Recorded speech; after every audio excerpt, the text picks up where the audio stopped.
Thanks very much for coming, inclement weather notwithstanding. This is meant to be the first of many low-key, informal, conversational, casual events to celebrate Carol Shields. And I just want to say one thing about Carol. Aside from being a writer and somebody that a lot of you knew as a writer, she was also the Chancellor of the University of Winnipeg for a time, and not just the Chancellor, she was a working Chancellor. Carol came to every meeting there was on campus. She came to class all the time. She was at every event. She was on every committee. And she was also in countless book clubs in Winnipeg and environ, and a friend to writers everywhere. I reread the Stone Diaries while working on my latest novel, a story about a woman.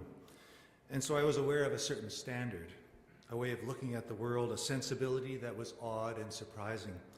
I think of one of Daisy Goodwill's final unspoken words as she lies dying, and they are, "I am not at peace." This captures so well Carol's unwillingness to take the easy way out, to offer redemption and goodwill when there is little to be found. And yet, in many ways, the writing itself was full of goodwill. I just wanted to speak briefly about my time as writer-in-residence, because it's part of Carol's legacy in this city. Being writer-in-residence here was a great gift, not only because it's fantastic to have time to write, to just write, but even more than that, what struck me about being writer-in-residence was the number of writers I worked with over the course of my 4 months here. I worked with dozens and dozens of writers, not just students at this university, but people from the community, people who felt compelled to put pen to paper, to use their words, to change their world in some way. And most of it was just about listening to people and asking them questions and talking about ideas. It was a fantastic time. Carol Shields' Writer-in-Residence program is a wonderful gift for our many talented students taking creative writing courses at the University of Winnipeg. And it's an ongoing legacy of Carol's creative contributions to our communities and our country's cultural vitality. Since 2006, when the residency was funded with a very generous donation from the Shields family, we have witnessed significant growth of our English department's 4-year BA in creative writing. Some 250 students are now enrolled in our upper-level courses. Many also learn playwriting and screenwriting in the theater and film department.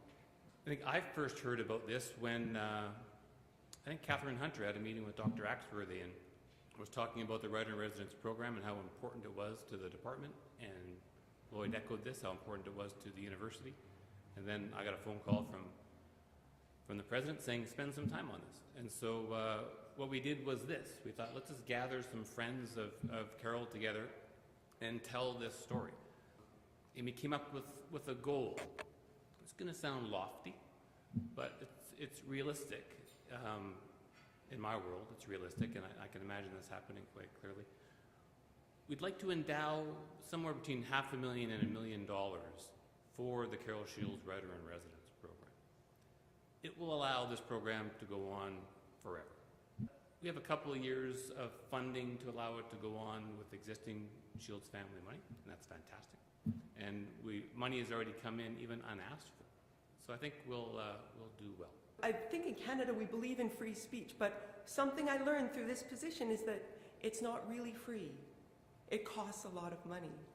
And one of the things that this position does is it gives a voice to people who don't have the money to, who don't have the resources or the power to speak freely themselves. All those people who brought their work to me, people struggling with mental health issues, people living quite marginally who were able to come into the university and talk to a writer about their work.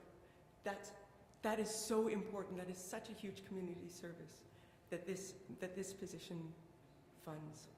And so I thank you. And I just think it's a beautiful way to honor Carol.